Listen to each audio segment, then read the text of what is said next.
نہایت ہی واجب الاحترام میرے بزرگوں، دوستوں، بھائیوں، آج شہزادہ گلو قبا راکب دوش مصطفیٰ نور دیدہ سیدہ فاطمہ زہرا امام عالی مقام جناب امام حسین رضی اللہ تعالیٰ عنہ آپ کی بارگاہ میں عقیدت و محبت کا نذرانہ پیش کرنے کے لیے حاضر ہیں۔ دعا ہے کہ اللہ کریم مجھے صحیح بیان کرنے کی توفیق عطا۔ حضرات کا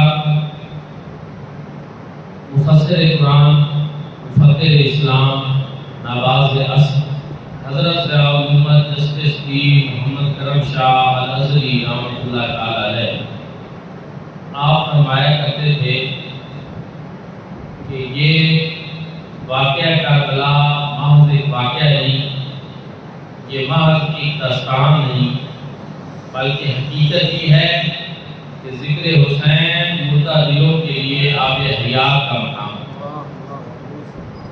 جناب امام علی مقام کا ذکر یہ ہمارے ایمان کا حصہ ہے، آپ کی محبت ہمارے ایمان کا حصہ ہے۔ اہل بیت کی محبت کے بغیر ایک بندہ مومن کا ایمان کامل بھی نہیں ہو سکتا۔ دوستانی طبقات اور اہل بیت یہ وہ نفوس قدسیہ ہیں کہ ہم جن کا تذکرہ کر کے، جن کی عظمت و شان بیان کر کے ان کی شان میں کوئی اضافہ نہیں کر سکتے۔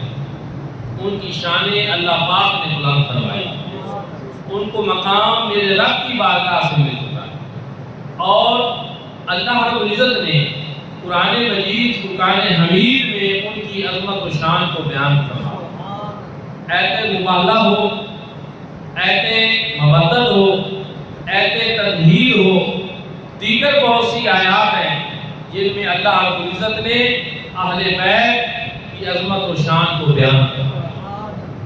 اب ہمارے لیے یہ ہے کہ ہم ان اللہ رب العزت کے مردان پاک پاک کا تذکرہ کر کے، ان کی عظمت و شان کو بیان کر کے اپنی سعادت مندی میں اضافہ کریں، اپنی آخرت کو سنوار لیں۔ دوستان طبقات، جناب سیدنا امام حسین رضی اللہ تعالیٰ عنہ وہ ہستی پاک ہیں کہ جن سے میرے کریم آقا علیہ السلام نے بہت زیادہ پیار فرمایا۔ حضور نبی کریم صلی اللہ علیہ وآلہ وسلم نے جن سے بہت زیادہ محبت فرمائی۔ آپ کہہ سکتے ہیں کہ چونکہ وہ حضور علیہ السلام کے نواسے تھے، تو ایک نانا اپنے نواسوں سے پیار کرتا ہے، تو اس لیے اس میں ایسی کون سی بات ہے؟ تو یاد رکھیں، حضور نبی کریم صلی اللہ علیہ وآلہ وسلم کوئی دنیا کے دوسرے نانوں کی طرح نہیں۔ آپ امام الانبیاء، آپ قائد المرسلین ہیں، آپ محبوب خدا ہیں، آپ سرور انبیاء ہیں، آپ کا ہر عمل امت کے لیے مشعل راہ ہے، آپ کا ہر طریقہ امت کے لیے سنت کا مقام رکھتا ہے۔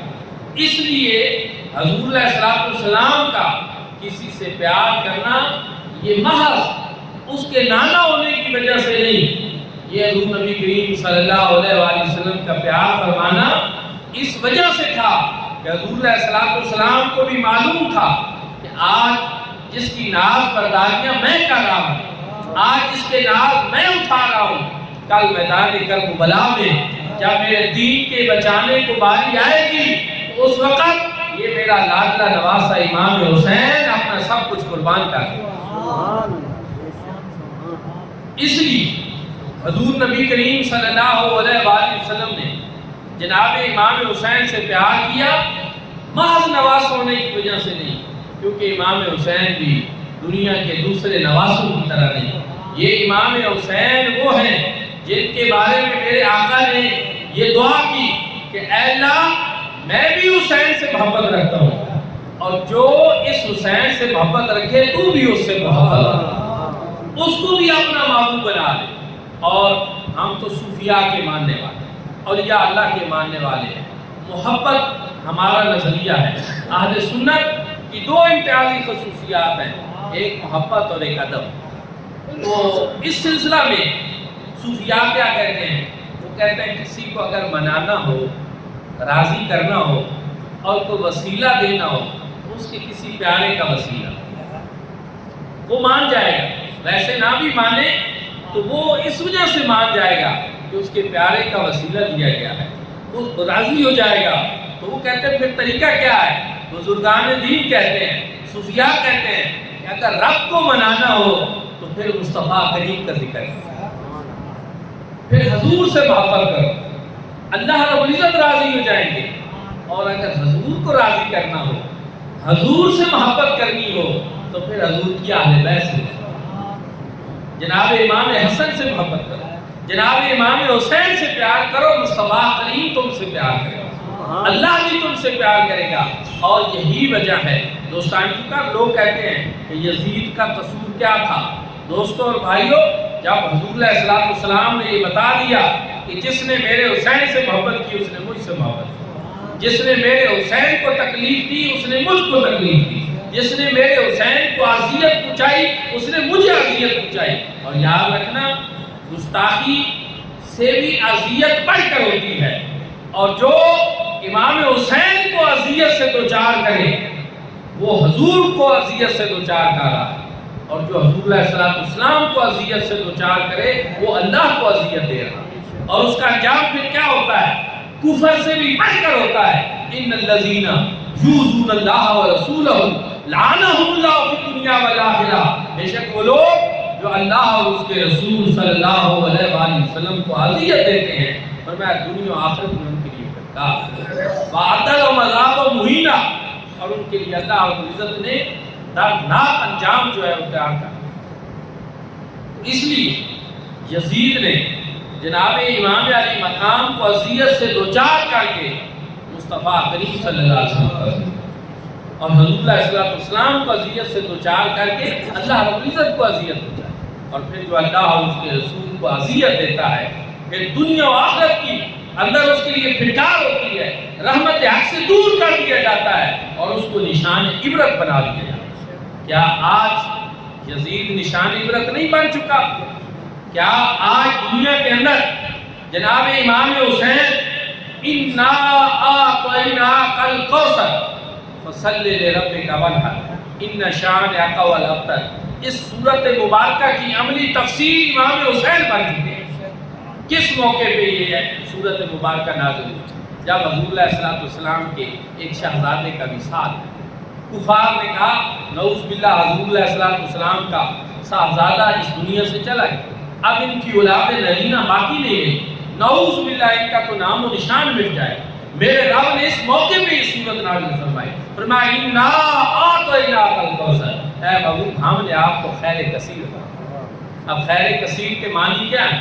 کہ ہم نے آپ کو امت ایسی دی جو ساری امتوں سے بڑھ گئی، ہم نے آپ کو کتاب وہ دی جو عظمت و شان میں تمام کتابوں سے بڑھ گئی، اور ہم نے آپ کو اولاد وہ دی، اہل بیت وہ دیے جو دنیا کے تمام لوگوں سے فضیلت میں، برتری میں، اور ان میں اضافہ فرما دیا، ان کی کثرت عطا فرمائی، اہل بیت کی، آپ کی اولاد کی آپ کو کثرت عطا فرمائی۔ اور دوستان جن کا وہ کثرت کس کی صورت میں ہے؟ وہ جناب امام حسن کی صورت میں، جناب امام حسین کی صورت میں، امام زین العابدین سے امام حسین کی اولاد کو اللہ نے پھر ایسی کثرت عطا فرمائی کہ دنیا کے جس کونے میں چلے جائے آپ کو حسینی سادات ملے۔ اور یزید کی اب نسل تلاش کریں، ذرا ڈھونڈیں دنیا میں کوئی یزید کی اولاد میں سے بھی ہے؟ دوستان جن کا کیا ہوا؟ اِنَّ شَانِئَكَ هُوَ الْأَبْتَرُ کی عملی تفسیر بنی کہ رب تعالیٰ نے اس کا نام و نشان مٹا دیا، اس کی نسل ہی ختم کر دی۔ مصطفیٰ کریم صلی اللہ علیہ وآلہ وسلم کی نسل پاک آج بھی، اور صرف یہ ایسی نسل نہیں، امام عاشقہ امام احمد رضا خان فاضل بریلوی کی ذرا محبت کی نگاہ سے اس کو تو دیکھو کہ تیری نسل پاک میں ہے بچہ بچہ نور کا، تو ہے عین نور، تیرا سب گھرانہ نور۔ جناب امام حسن نور ہے، جناب امام حسین نور ہے، جناب امام زین العابدین نور ہے، جناب امام باقر نور ہے، جناب امام جعفر صادق نور ہے، جناب امام موسیٰ کاظم نور ہے، جناب امام محمد تقی نور ہے، جناب امام محمد نقی نور ہے، جناب امام حسن عسکری نور ہے، جناب علی اکبر بھی نور ہے، علی اصغر بھی نور ہے، بڑے ہیں تو وہ بھی نور ہے، چھوٹے ہیں تو وہ بھی نور ہے۔ اللہ اکبر یا رسول اللہ، تیری نسل پاک میں ہے بچہ بچہ نور کا، تو ہے عین نور، تیرا سب گھرانہ نور۔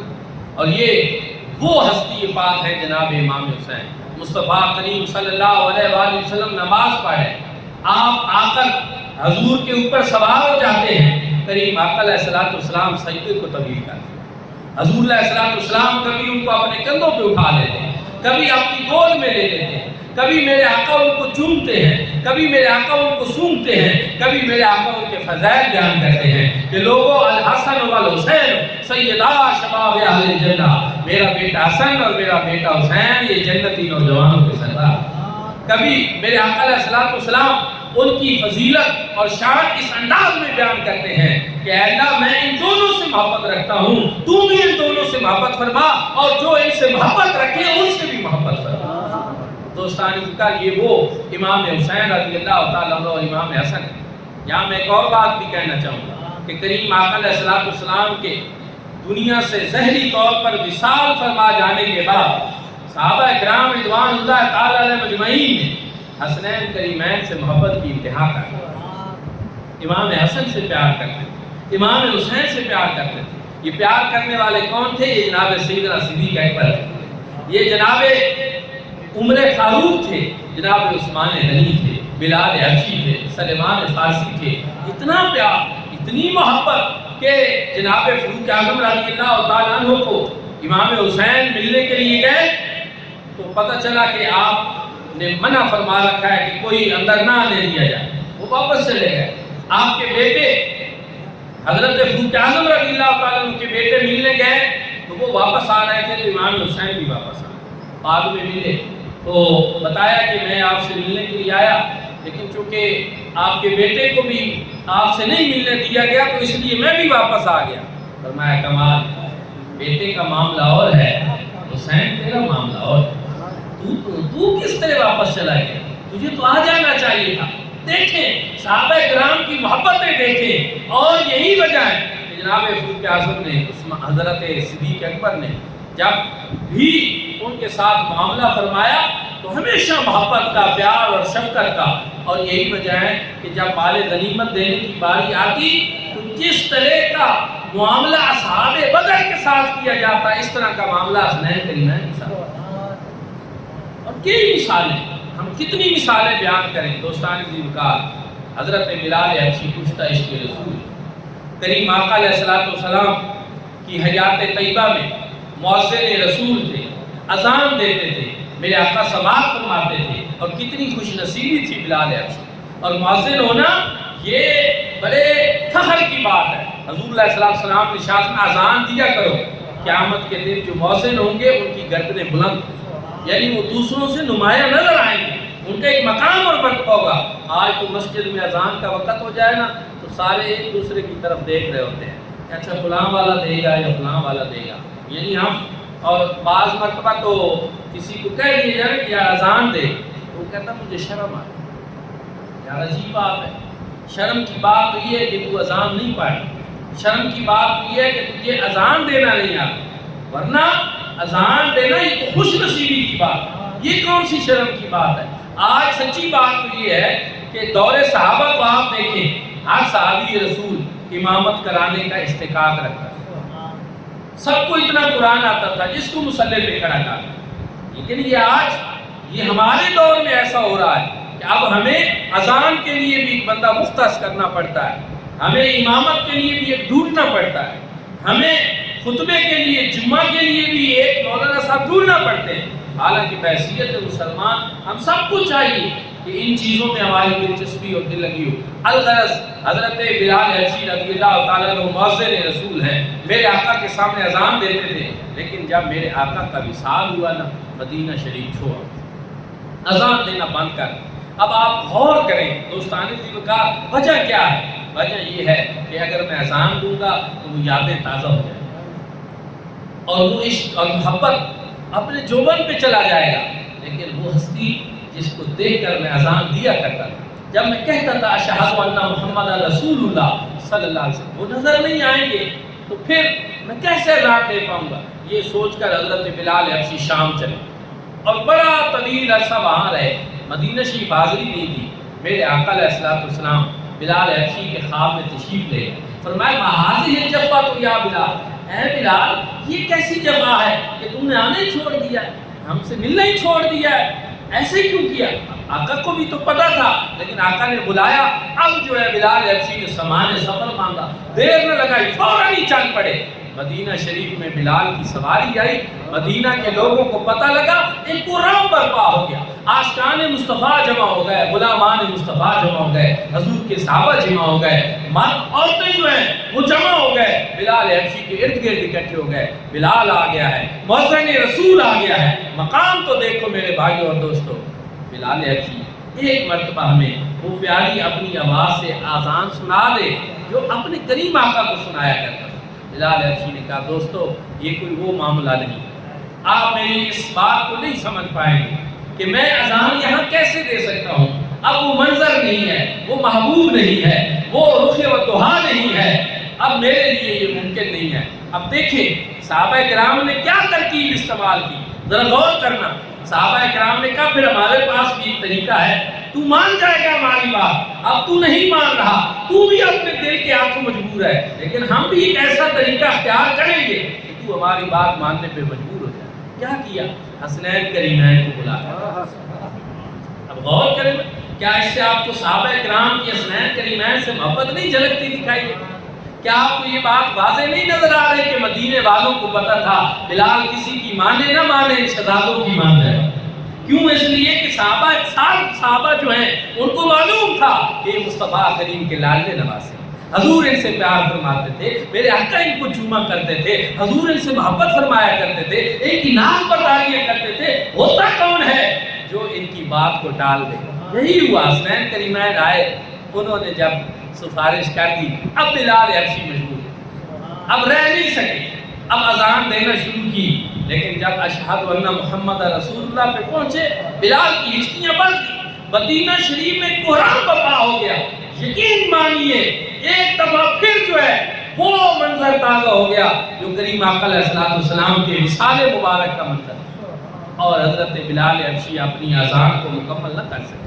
لیکن اس سے میں آپ کو جو عرض کرنا چاہتا تھا وہ یہی کہ صحابہ کرام کے بھی اگر کوئی لاڈلے تھے تو وہ حسنین کریمین، صحابہ کرام بھی اگر حد سے زیادہ کسی سے پیار کرتے تھے تو وہ حسنین کریمین سے پیار کرتے۔ کیوں؟ ان کا آقا جو ان سے پیار کرتے، حضور جو ان سے پیار کرتے تھے، حضور جو ان سے محبت کرتے تھے، اور حضور کا ایک غلام ہو تو پھر وہ کیوں نہ ان سے پیار کرے؟ دوستان دلکار، اس لیے حسنین کریمین، اہل بیت کرام، یہ وہ ہستیاں ہیں جن سے اللہ نے بھی پیار کیا، جن سے اللہ کے رسول صلی اللہ علیہ وسلم، اور ہر مومن کو پیار کرنا چاہیے، ہر اہل ایمان کو پیار کرنا چاہیے۔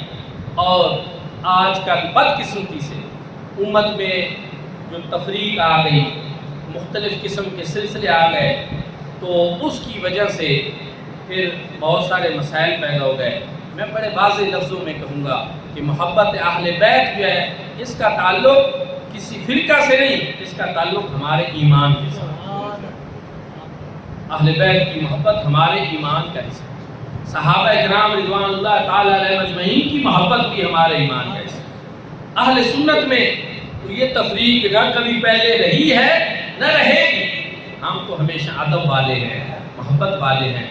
ہر وہ ہستی جس کو حضور نبی کریم صلی اللہ علیہ وسلم سے نسبت ہو گئی، ہم اس نسبت کا احترام کرتے ہیں، ہم اس کا پاس کرتے ہیں۔ حضور نبی کریم صلی اللہ علیہ وسلم نے جس سے پیار کیا ہم اس سے پیار کرتے ہیں۔ حضور علیہ السلام وہ فیض رساں ہستی تھے کہ جن کی بارگاہ میں جو بھی آیا ہے اس کو مقام ملا، مرتبہ ملا، شان ملا۔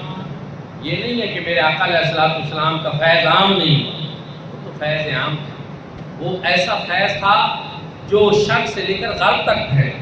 کائنات میں جو بھی جس انداز سے کریم آقا کی بارگاہ میں آیا، پھر اس کو مقام بھی ملا، مرتبہ بھی نصیب ہوا۔ اس لیے ہمارے لیے تو یہی ہے کہ ہم ان سب نسبتوں کا احترام کریں جن کو حضور نبی کریم صلی اللہ علیہ وسلم سے کوئی نسبت حاصل، حضور علیہ السلام نے جن سے پیار کیا، حضور نے جن سے محبت کی۔ یہ ہماری بڑی بدقسمتی ہے کہ ایسے مبارک سلسلوں کو اور ایسی مقدس ہستیوں کو بعض دفعہ لوگ جو ہے وہ محبت کی بجائے نفرتوں کا باعث بنا لیتے ہیں اور ترازو لے کر تولتے ہیں اور بہت سارے سلسلے کرتے ہیں۔ ہمارے ایک بڑے محبت کرنے والے صاحبزادہ سید خورشید گیلانی صاحب رحمۃ اللہ تعالی علیہ وصال فرما گئے، وہ بڑے اچھے کالم نویس تھے، اردو بڑی شستہ لکھتے تھے۔ انہوں نے ایک مرتبہ کالم لکھا اور اس میں انہوں نے لکھا کہ عجیب بات ہے کہ ایک کربلا جو ہے وہ تو 61 ہجری میں برپا ہوئی تھی، اور ایک صورتحال یہ ہے کہ ہر سال محرم آتا ہے تو یہاں کربلا کا منظر بنا لیا۔ محبت اہل بیت کے نام پہ گلیاں بند، راستے بند، بازار بند، اور کتنے لوگ پتہ نہیں کس کس تکلیف سے گزر رہے ہوتے ہیں۔ اور یہ بھی جو ہے ہمارے لیے سوچنے کی بات ہے کہ امام حسین تو لوگوں کے لیے آسانیاں پیدا کرنے والے، جناب امام حسین ظلم کے خلاف قربانی دینے والے۔ آج ہم سب کو بھی چاہیے کہ جس مشن اور مقصد کے لیے جناب امام علی مقام نے وقت کے یزید کو للکارا، اس مشن کی بھی کوئی بات کریں، اس مقصد کی بھی کوئی بات کریں، اس کے اوپر جو ہے کچھ کریں۔ لیکن ہم نے اس کو ایک ایسی رسمی سلسلوں میں الجھایا ہے اور ایسی چیزیں بنا دی گئی ہیں جن کو محبت امام حسین کا ہم نے خود نام دے دیا، ورنہ محبت امام حسین کا تقاضا یہ ہے کہ قرآن پڑھا جائے، محبت امام حسین کا تقاضا ہے کہ نماز پڑھی جائے، کیونکہ میدان کربلا میں وقت اخیر بھی وہاں امام حسین نے نہ قرآن کا دامن چھوڑا نہ نماز کا دامن چھوڑا۔ لیکن یہاں نماز کی طرف نہیں جائیں گے، قرآن کی طرف نہیں جائیں گے، اپنے اعمال کی درستگی کی طرف نہیں جائیں گے، لیکن ہم ویسے جو ہے وہ بہت سارے ایسے کام کر لیں گے جن کی وجہ سے لوگ بھی تکلیف میں، ملک بھی مشکل میں۔ تو دعا ہے کہ اللہ پاک ہم سب کو ایسی چیزیں بھی سمجھنے کی توفیق عطا فرمائے۔ ایک اور میری آپ سب حضرات کو بھرپور دعوت ہے کہ کل انشاءاللہ تعالی ہر سال کی طرح اس سال بھی جامعہ مدینۃ النبی کے اندر صبح 8 بجے سے ظہر تک جو ہے عظیم و شان شہدائے کربلا کانفرنس منعقد ہو رہی ہے۔ آپ سب حضرات کو میری طرف سے دعوت ہے۔ جید علماء کرام انشاءاللہ وہاں خطاب فرمائیں گے، ثناء خوان حضور کی ثناء خوانی کریں گے، امام علی مقام کی بارگاہ میں ہدیہ منقبت پیش کیا جائے گا۔ آپ سب حضرات شرکت فرما کر ثواب درہم حاصل کریں۔ کل انشاءاللہ 8 بجے سے ظہر تک یہ سلسلہ جاری رہے گا، اور انشاءاللہ اس کے اختتام پہ لنگر شریف کا بھی، یاد حسین کا بھی اہتمام ہوگا۔ باقی دعوانا